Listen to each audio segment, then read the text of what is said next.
సనాతనం హిందూ జాతీయవాదం YouTube channel. Hindu బంధువుల దృష్టికి రెండు ఘటనలు. ఫిబ్రవరి 26, 2025 శివరాత్రి రాత్రి రాజమండ్రి నగర శివారులో కొంతమూరు దగ్గర సుమారు 70 ఆవులతో అని ఒక అంచనా 70 ఆవులతో ఒక కంటైనర్ అక్రమంగా తరలింపబడుతుంటే దాన్ని హిందూ కార్యకర్తలు అడ్డుకున్నారు. స్థానికులు ఎప్పుడూ ఈ చుట్టుపక్కల స్థానికులు అంతమంది ఊహించినంతమంది వచ్చారట. 150 మంది స్థానిక యువకులు వచ్చారు. అది గొప్ప మార్పు హిందూ సమాజంలో. అయితే పోలీసులు హిందువుల పక్షాన నిలబడలేదు. కాస్త దురుసుగా వ్యవహరించి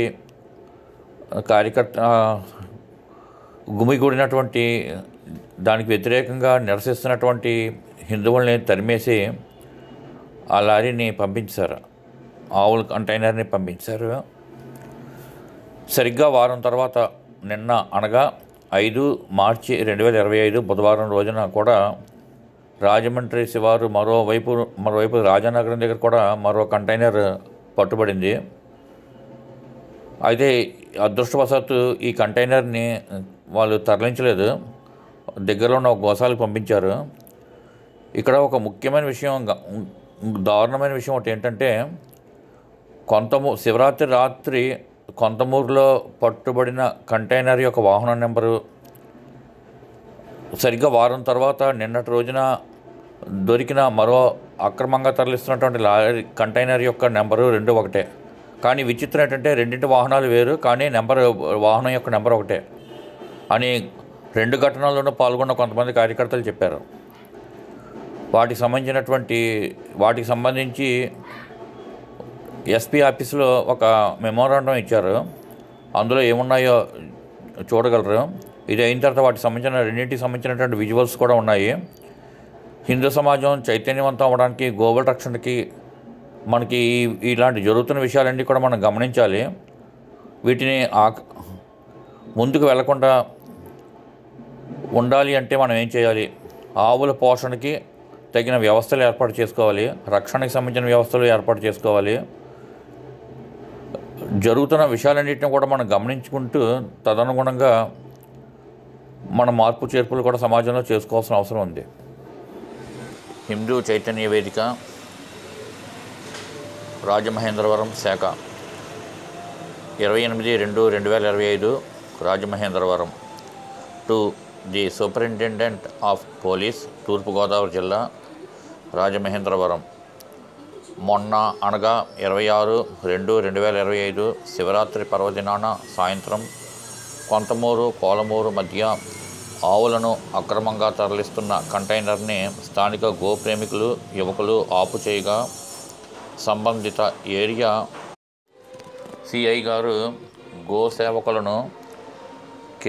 గోసేవకులపై కేసులు పెడతామని బెదిరించి సుమారు 70 ఆవులతో వెళ్తున్న కంటైనర్ని వదిలివేయటం ఎంతో ఖండనార్హం.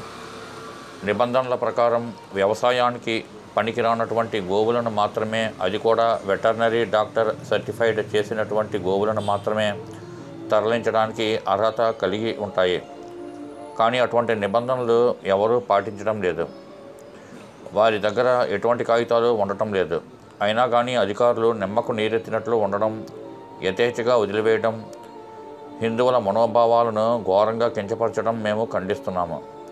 నిబంధనల ప్రకారం 1971 cruelty of animal protection act నిబంధనల ప్రకారం వారిపై చర్యలు తీసుకోవాల్సింది పోయి పోలీసులు దగ్గరుండి అక్రమ గో తరలింపుదారులకి వంతపాడినట్లు అర్థమవుతోంది. అలానే ఉభయ గోదావరి జిల్లాల్లో అతి ముఖ్యమైన సమస్యల్లో గోవుల అక్రమ రవాణా ఒకటి అని మీ దృష్టికి తీసుకువస్తున్నాము. హిందువులు గోవులను తల్లిగా, సాక్షాత్తు భగవంతుని స్వరూపంగా పూజించే గొప్ప సంస్కృతి సంప్రదాయాలకు నిలయం భారతదేశం. అలానే గోవుల వలన అనేక ఉపయోగాలు ఉన్నాయని అనేక శాస్త్రవేత్తలు శాస్త్రీయంగా నిరూపించారు కూడా. అటువంటి గొప్ప సంస్కృతి గల దేశంలో గోదావరి నదిపై ఉన్న గామన్ వంతెన నిరంతరం గో అక్రమ రవాణాకు సాక్ష్యంగా నిలుస్తోంది. అలాగే ఉభయ గోదావరి జిల్లాల్లో యథేచ్ఛగా నడుస్తున్న బీఫ్ బిర్యానీ సెంటర్లు సాక్ష్యం. రోజుకు పదుల సంఖ్యలో గో అక్రమ రవాణా వాహనాలు కొవ్వూరు రాజమహేంద్రవరం మధ్యలో ఉన్న గామన్ బ్రిడ్జిని దాటుతూ ఉన్నాయి. వాటిని నిలిపి కేసులు పెట్టాలి అని మిమ్మల్ని కోరుతున్నాము. అలాగే అక్రమ కెబేళాలను, బీఫ్ బిర్యానీ సెంటర్లను మూయించి హిందువుల మనోభావాలను కాపాడవలసిందిగా 2 జిల్లాల్లోని గోప్రేమికులు, రైతులు, హిందువులు అందరూ కలిసి కోరుతున్నాము. ఇట్లు హిందూ చైతన్య వేదిక.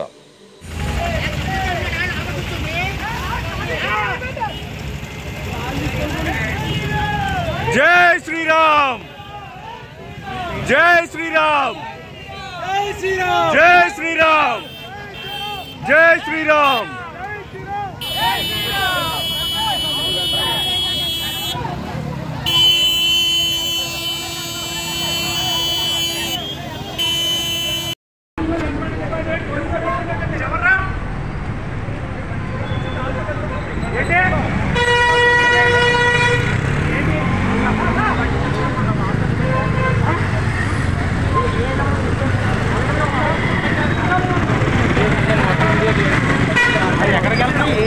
గోవేదన ఒకటే, గోవేదన ఒకటే, గోవేదన ఒకటే.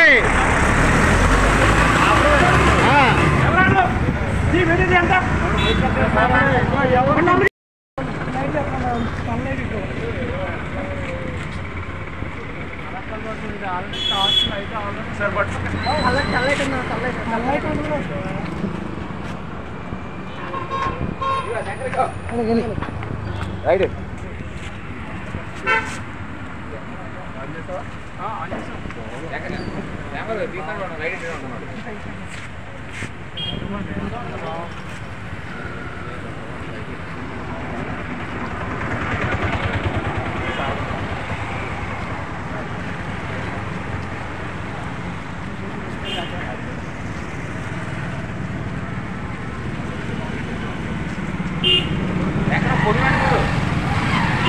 అది అలా కలిపి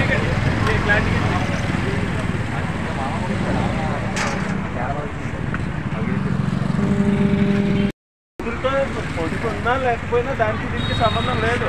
పొదుపుకి దీనికి సంబంధం ఏంటి? ఎత్తులైనా ఇవైనా ఆవులైనా రెండు ఒకటే, గో సంతతే. అది లైట్ ఉందా?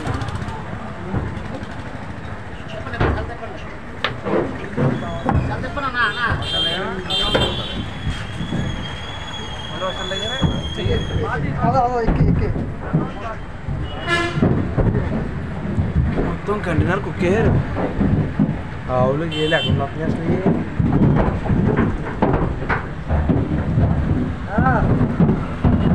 ఎవరిలో మనోడు శంకరా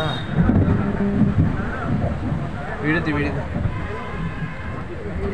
వీడిది చేస్తున్నాం, సుధీర్ చేస్తున్నాం. ఇచ్చేసాను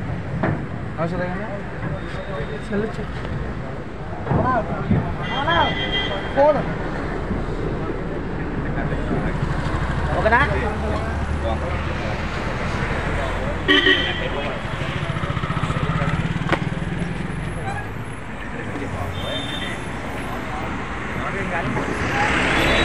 పక్కగా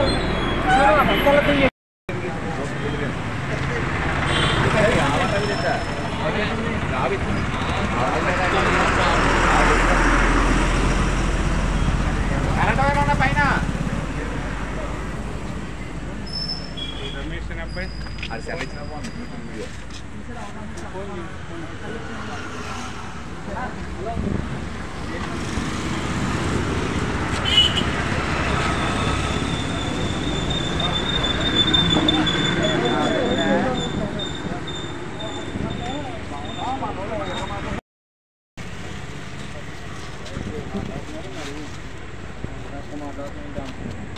ఏంటండి ఏంటి బాబు ఫోన్లు అందరూ మనం మాట్లాడుతున్నారని అడిగినారు. మాట్లాడుతున్నాను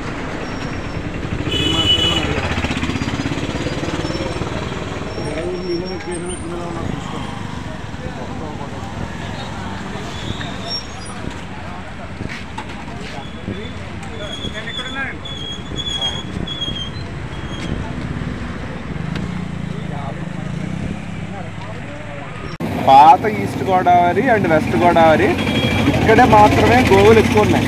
ఈ గోవులు కొన్ని లక్షల్లో ఈ రంజాన్ మాసంలో కొన్ని లక్షలు తగ్గిపోతాయి. ఇప్పుడు రాత్రి పగలు కాదు. మేము ఇదే ఒక 2-3 ఇయర్స్ బ్యాక్ కొవ్వూరు బ్రిడ్జ్ దగ్గర చెక్ పోస్టుల దగ్గర కొన్ని 7 లారీల ఆవులు పట్టుకున్నాం, పోలీసులకు అప్పగించాం. ఇదే విధంగా తరలిపోతుంది. అది కంటైనర్లా కనబడుతుంది, పైనుంచేమో వెంటిలేషన్ కొద్దిగా పెడుతున్నాడు, లోపల ఏం జరుగుతుంది అన్నది తెలియదు. అది ఎలా తరలిపోవాలి వెళ్ళాల్స్తే రూల్స్ ప్రకారం? గోవులకంటూ కొన్ని రూల్స్ అండ్ రెగ్యులేషన్స్ ఉన్నాయి. తరలిపోవాలంటే యానిమల్స్ని తరలించేటువంటి కొన్ని వెహికల్స్ ఉంటాయి, దాంట్లో మాత్రమే తరలిపోవాలి. ఇంకో రూల్ ఏంటి, వాటికి ఎంత స్పేస్ అని ఉండాలి. 5-6 గోవులు మించి ఒక లారీలో తీసుకుని వెళ్ళకూడదు. వాటికి గడ్డి పెట్టాలి, నీరు ఉండాలి, సంరక్షకుడు ఉండాలి. ఇలాంటివి 1971 animal prevention of animal cruelty act అని ఒక చట్టం ఉంది. ఆ చట్టం ప్రకారం మాత్రమే తరలింపు చేయాలి. ఇవి ట్రాన్స్పోర్ట్ ఆర్టీఓ యొక్క పర్మిషన్ ఉండాలి. ఇది గోసంపద అంటే ఏ జిల్లాకి సంబంధించిన సంపద ఆ జిల్లాకు ఉంటుంది. ఒక జిల్లా నుంచి ఇంకొక జిల్లాకి తీసుకెళ్లాలంటే ప్రభుత్వ అనుమతి ఉండాలి, దానికి ఆర్టీఓ పర్మిషన్ ఉండాలి, యానిమల్ హస్బెండరీ వాళ్ళు ఉండాలి, ఇక్కడ కొనుక్కునే రైతులు అక్కడ కొనుక్కునే రైతుల యొక్క రసీదులు ఉండాలి, వెటర్నరీ డాక్టర్ సర్టిఫికేట్ కూడా ఉండాలి. ఇన్ని నిబంధనలు ఉన్నాయి. ఈ నిబంధనల్లో ఏ ఒక్కటి కూడా పాటించట్లేదు ఎవరు. పాటించకపోగా ఇక్కడ జరిగేటువంటి విషయం ఏంటంటే, ఎవరైతే తరలిస్తున్నారో వాళ్ళని గో సంరక్షకులు అడ్డుకుంటే వాళ్ళ మీద ఎఫ్ఐఆర్లు వస్తున్నాయి. పోలీసులు వాళ్ళంతటా వాళ్ళు మేము ఆపిది పట్టుకున్నాం అన్నటువంటి సందర్భం ఒక్కటి ఒక్క కేసు ఉందా? పోలీస్ పెట్రోలింగ్ వ్యవస్థ ఏమైపోతుంది, అలాగే చెక్ పోస్టులు ఏమవుతున్నాయి. మన ఇక్కడి నుంచి ఇక్కడ వాళ్ళు గంజాయి తరలిపోతున్నాయని చిన్న ప్యాకెట్లో బ్యాగులో పట్టుకెళ్తుంటే ప్రతి రోడ్డు మీద ఆపుతున్నారు కదా. ఇంత పెద్ద లారీల్లో తరలిపోతున్నటువంటి గోవుల్ని పోలీసులు కానీ పెట్రోలింగ్ వ్యవస్థ కానీ చెక్ పోస్ట్ వ్యవస్థ కానీ ఆపలేకపోతుందా? ఇటువంటివన్నీ కూడా వాళ్ళు పరిగణలోకి తీసుకెళ్ళి వాళ్ళకి తెలియకుండా వెళ్తాయా? తెలియకుండా వెళ్ళట్లేదు. అనధికారంగా ఎన్ని కబేళాలు ఉన్నాయి, ఎన్నిటికి వెళ్ళిపోతున్నాయి, ఎన్ని గోవులు కటింగ్కి వెళ్ళిపోతున్నాయి. ప్రభుత్వాలు కబేళాలకి పర్మిషన్లు ఎలా ఇస్తున్నాయి, డబ్బులు ఎలా ఇస్తున్నాయి? ఇది గో సంరక్షణ యొక్క ఆవేదన, ఇది ఎవరికి పట్టట్లేదు. ఇవన్నిటినీ కూడా మీరు ఒక స్టోరీ లాగా రెగ్యులర్గా కవరప్ చేస్తే కానీ దీనికి అడ్డుకట్టేది. ఇది గోవులకే మనుషులకే దిక్కులేదు అంటే అవి జంతువులే కదా, అవి సంపదే కదా. అవి లేకపోతే రైతు కూడా నిలబడడం కష్టం కదా. ఇవన్నిటినీ కూడా మీరు రెగ్యులర్గా స్టోరీలా వేస్తూ ఉంటే మీడియా వాళ్ళు ప్రజల్లో వస్తుంది. మీరు చూపించకపోతే ప్రజల్లో చైతన్యం ఎలా వస్తుంది? సామాన్య వ్యక్తులు తీసుకురాలేరు కదా. ఇది ఒకసారి మీరు దీని మీద కూడా మీడియా సంస్థలు దృష్టి పెట్టి దాన్ని రెగ్యులర్గా ప్రొజెక్ట్ చేస్తే కానీ దీనికి అడ్డుకట్ట వెళ్ళారు. అదే నేను అడిగానండి, అది ఎద్దులవి సంతగా తోలుకెళ్తారు. ఎద్దులైనా సరే, గోవులైనా సరే, ఏదైనా సరే అవి వ్యవసాయానికి పనికిరావు, అవి ముసలివి అయిపోయాయి అన్నప్పుడు మాత్రమే కటింగ్కి వెళ్ళాలి. అది కూడా ఎప్పుడు వెళ్ళాలి?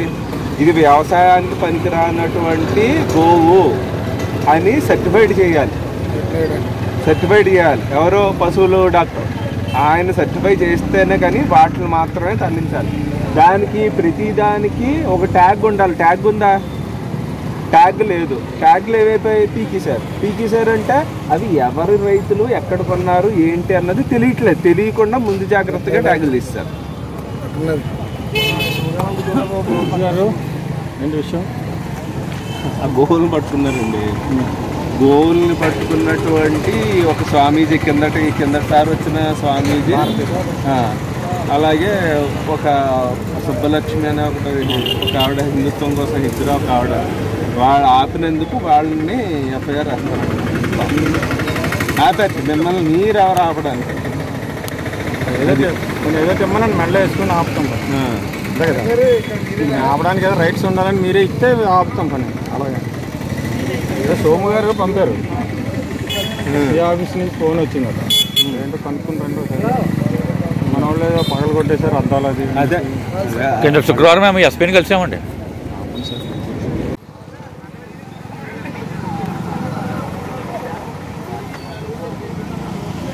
అది సాధువులు ఇక్కడ చూసారా ఎంతమంది? చూశాను. వీళ్ళందరూ దీని నిమిత్తమే కదా వచ్చారా? ఆయన సాధువుని అలాగే సుబ్బలక్ష్మి అనేటువంటి హిందుత్వం కోసం పోరాడే హిజ్రాని అనకూడదు, హిందుత్వం కోసం పోరాడే ఆవిడ మీద అలాగే ఆ స్వామీజీ మీద కేసు బుక్ చేస్తామని సిఐ గారు అంటున్నారు. ఇప్పుడు ఎఫ్ఐఆర్ బుక్ చేస్తాం ఆవిడ మీద. దేనికి? ఈ లారీ మీరు ఎవరు ఆపడానికి, మీరు ఆపే అధికారం ఏముంది?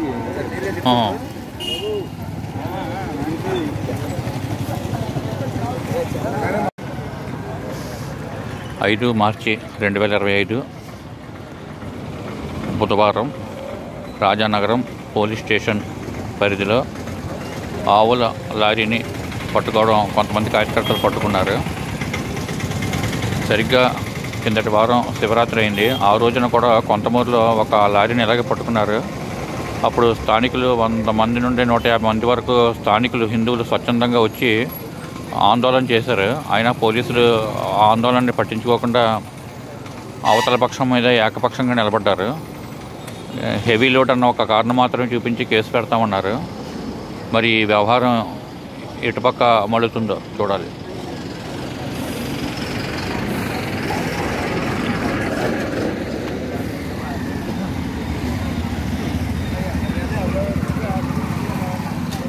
కార్యకర్తలు పెద్ద మొత్తంలో వచ్చారు, చాలా పెద్ద సంఖ్యలో వచ్చారు ఇక్కడ కూడా.